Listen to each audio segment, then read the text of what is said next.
Republican presidential candidate Nikki Haley vowed on Friday to strip U.S. aid for countries that she said hate us if elected president.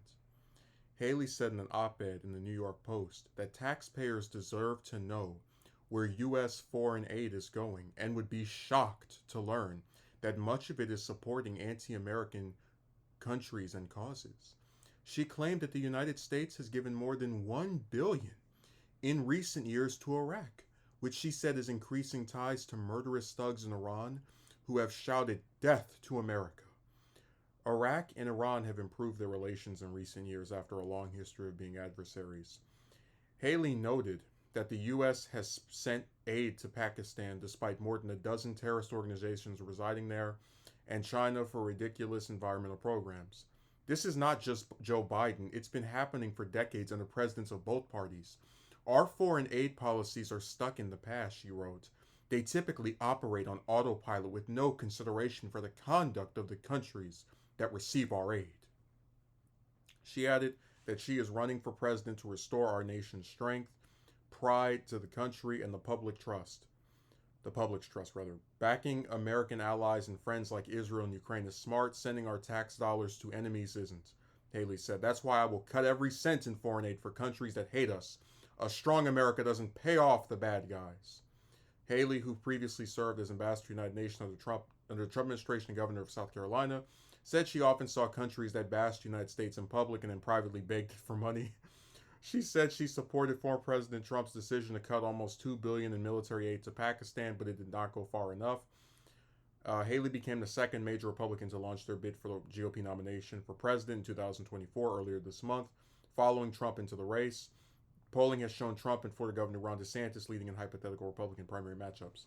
So there's actually some tinges of truth to what she's saying here, because you have had a lot of foreign aid that the U.S. has given under presidents of both parties to various countries for a very long time, and I'm glad that at least she recognizes this is a bipartisan thing that happens.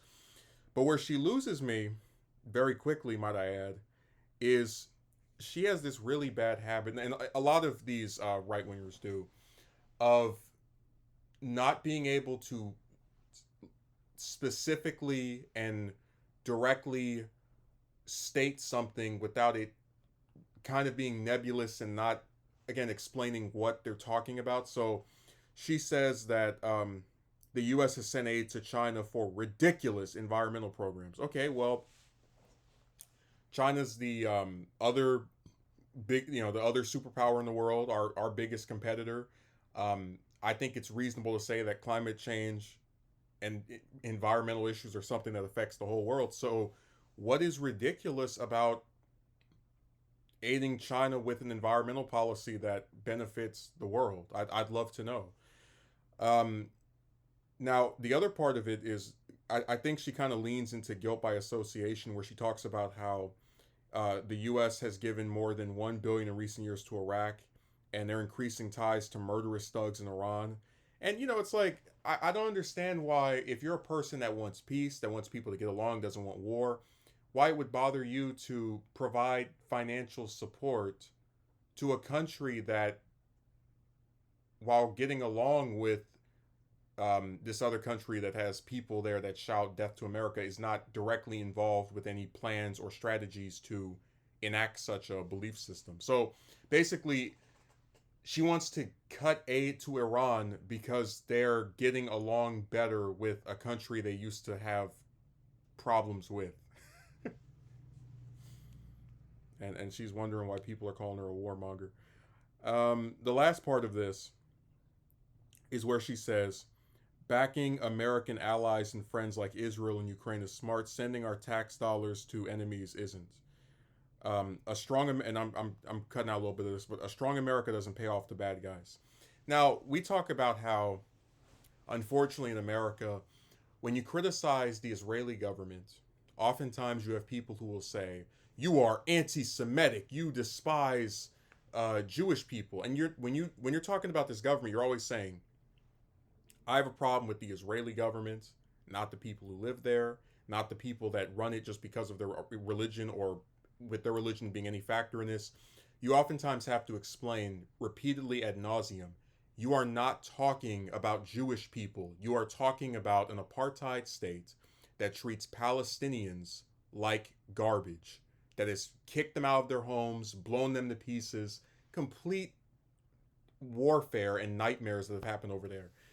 Um, so with a country like Israel, while they may not be, while they may be an American ally, they are one of the bad guys that we're paying off. They're not doing things directly to us, well, other than paying our politicians to blindly support them and smear everyone that criticizes their government as anti-Semitic with APAC. But they're not directly doing some violent thing to us, so we turned a blind eye to what they do to Palestinians. That's one of the reasons why I really despise the foreign policy of a lot of these um, politicians. It's not even just Republicans; it's like a lot of these right-wing politicians, because they have this belief that the U.S. not only is like the center of everything, right? But if you do something that is to the benefit of America, or do something that rather is not to the benefit of America, they can get mad at you for that. But if something is done that is not to the benefit of other people, and we support a person or a country that does that, they're fine with it. So, for example, she's angry that, or rather wants to cut off aid to Iraq because they're getting along better with Iran, who's our enemy.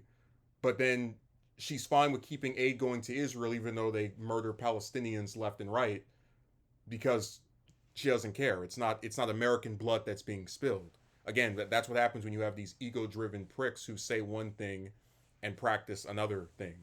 And it goes back to the unfairness of it all, to just a really inconsistent perspective on human rights issues and policy. And so, I'm glad she said this, because it's her actually talking about issues, which has been my biggest criticism of her ever since she got in this race a week ago. That a lot of it's been over stupid stuff like mental competency tests and just ridiculous garbage that doesn't affect people's lives. And I am glad that she made mention of both parties participating in the system. I just have a problem with politicians who, again, they think America is this amazing thing that you can never cross. And if you even are kind or indifferent to a region that we're enemies with, we're gonna go after you, like she wants to do with Iraq. But then you're completely fine when our allies destroy and murder innocent people. That's why I said, if Russia was, I guarantee this, if Haley was president and Russia, years from now decide to invade Ukraine, and Russia was our ally, they would be perfectly fine with the invasion. She would say, hey, that's one of our allies and we don't agree with it, but blah, blah, blah.